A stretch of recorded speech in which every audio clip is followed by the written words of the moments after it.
नमस्कार दोस्तों, स्वागत है आपका एक बार फिर से मेरे यूट्यूब चैनल पूजा स्टडी पॉइंट पे। आइए आज मॉडर्न हिस्ट्री का एक नया टॉपिक में लेके आई हूँ, वारेन हेस्टिंग्स, और साथ में हम देखेंगे पिट्स इंडिया एक्ट। पिछली वीडियो में हमने देखा 1773 का रेगुलेटिंग एक्ट और क्या क्या उसके प्रावधान थे, ये हमने देखा था। हमने देखा था कि वारेन हेस्टिंग को बंगाल का प्रथम गवर्नर जनरल बना दिया गया था 1773 के रेगुलेटिंग एक्ट के द्वारा। ठीक है, तो इनका जो कार्यकाल रहा है वारेन हेस्टिंग्स का, 1774 से ये बने और 1785 तक ये अपने पद पर रहे। 1750 में सबसे पहले ये एक क्लर्क के रूप में भारत में आए थे और 1772 से 1774 तक ये बंगाल के अंतिम गवर्नर रहे। उसके बाद जब रेगुलेटिंग एक्ट आता है तो 1774 से इसे बंगाल का गवर्नर जनरल बना दिया जाता है। अब जान लेते हैं कि वारेन हेस्टिंग्स ने क्या क्या सुधार किए हैं अपने कार्यकाल के दौरान। तो द्वैध शासन को इसने खत्म कर दिया और राजस्व बोर्ड का गठन कर दिया। जी हाँ, जब बक्सर का युद्ध हुआ था उसके बाद बंगाल में द्वैध शासन लगा दिया गया था कि जो बंगाल नवाब है वो शासन प्रशासन का काम देखेंगे और अंग्रेज राजस्व वसूल करेंगे। ठीक है, तो अभी उसको खत्म कर दिया गया है और उसके लिए राजस्व वसूल करने के लिए एक राजस्व बोर्ड का गठन कर दिया जाता है। सरकारी खजाना ये मुर्शिदाबाद से बंगाल यानी कलकत्ता स्थानांतरित कर देता है। न्याय सुधार में इसने क्या किया था, 2 अदालतों की स्थापना करते हैं। एक है दीवानी अदालत और दूसरा है फौजदारी अदालत। दीवानी अदालत में हिंदुओं के लिए हिंदू कानून बनाए गए थे और मुस्लिमों के लिए मुस्लिम कानून, जबकि जो फौजदारी अदालत थी इसमें कोई भी हो, सबके लिए मुस्लिम कानून थे। जब वारेन हेस्टिंग अपने शासन के टाइम पे हम देखेंगे कि उसके टाइम पे क्या क्या महत्वपूर्ण घटनाएं हुई हैं। तो एक लाइन से मैंने लिखे हैं, आपको याद करने में काफ़ी आसानी होगी।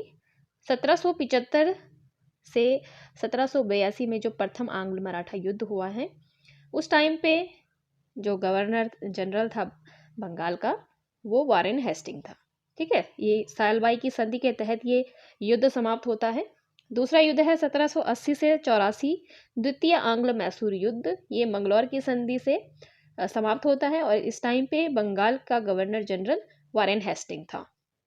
1781 में ब्रिटिश संसद द्वारा एक्ट ऑफ सेटलमेंट भी इसी के टाइम पे लाया जाता है और 1781 में कलकत्ता में ये मुस्लिम शिक्षा को बढ़ावा देने के लिए प्रथम मदरसा की स्थापना करते हैं।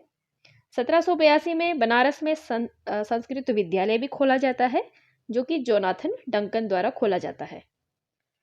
1784 में एशियाटिक सोसाइटी ऑफ बंगाल की स्थापना होती है सर विलियम जोन्स के द्वारा और 1784 में वारेन हेस्टिंग के टाइम पर ही पिट्स इंडिया एक्ट आता है। पिट्स इंडिया एक्ट हम आगे पढ़ेंगे, जान लेते हैं इसके बाद क्या हुआ। तो पिट्स इंडिया एक्ट का वारेन हेस्टिंग्स ने विरोध किया था और इस विरोध के द्वारा ही उसने इस्तीफा दे दिया था। इसके बाद वह जो है, जब इसने इस्तीफा दे दिया था तो उसके बाद एक अस्थाई गवर्नर जनरल की नियुक्ति होती है, जो कि 1 साल तक रहता है, 1785 से 1786 तक, सर जॉन मैकफर्सन। ठीक है, तो ये इंपॉर्टेंट क्वेश्चन हो सकता है आपके एग्जाम के लिए कि जब वारेन हेस्टिंग्स ने इस्तीफा दिया उसके बाद अस्थाई गवर्नर जनरल कौन था, सर जॉन मैकफर्सन, जो 1 साल के लिए इस पद पर रहे। अब देख लेते हैं Pitt's India act. Pitt's India act कब आया था? ठीक है, तो 1784 में ये आया था।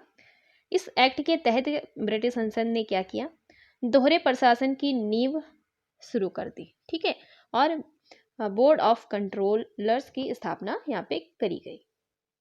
अभी ये दोहरा प्रशासन अलग है, दोहरे प्रशासन की यहाँ पे नींव हो जाती है। सबसे पहले हमने देखा 1773 के एक्ट के तहत बोर्ड ऑफ डायरेक्टर्स की नियुक्ति होती है और अब ये पिट्स इंडिया एक्ट के तहत बोर्ड ऑफ कंट्रोलर्स की भी स्थापना कर देते हैं, जो कि जो बंगाल का गवर्नर जनरल है इस पर लगाम लगाने के लिए या कहें इसको कंट्रोल करने के लिए ये जो है 2 बॉडीज यहाँ पे लाई गई थी। तो बोर्ड ऑफ डायरेक्टर में 24 मेंबर होते हैं और ये व्यापारिक मामलों के लिए बनाई जाती है। मतलब व्यापारी मामले कौन देखेगा, बोर्ड ऑफ डायरेक्टर। और दूसरा जो अब पिट्स इंडिया एक्ट के तहत जो बॉडी बनाई गई है, बोर्ड ऑफ कंट्रोलर्स, इसमें 6 मेंबर होते हैं और ये राजनीतिक मामले संभालेगी। तो किस तरह से शासन जो है 2 भागों में अब बँट चुका है और इसी का विरोध किया था वारेन हेस्टिंग्स ने, क्योंकि उस पे अब चारों तरफ से लगाम लग चुकी थी और जो है ये जो 2 बॉडीज़ हैं ये उसको कंट्रोल कर रही थी। तो इस वजह से उसने इस्तीफ़ा दे दिया था। तो ये था गाइज़ आज का हमारा टॉपिक। होप ये आपको हेल्प करेगा।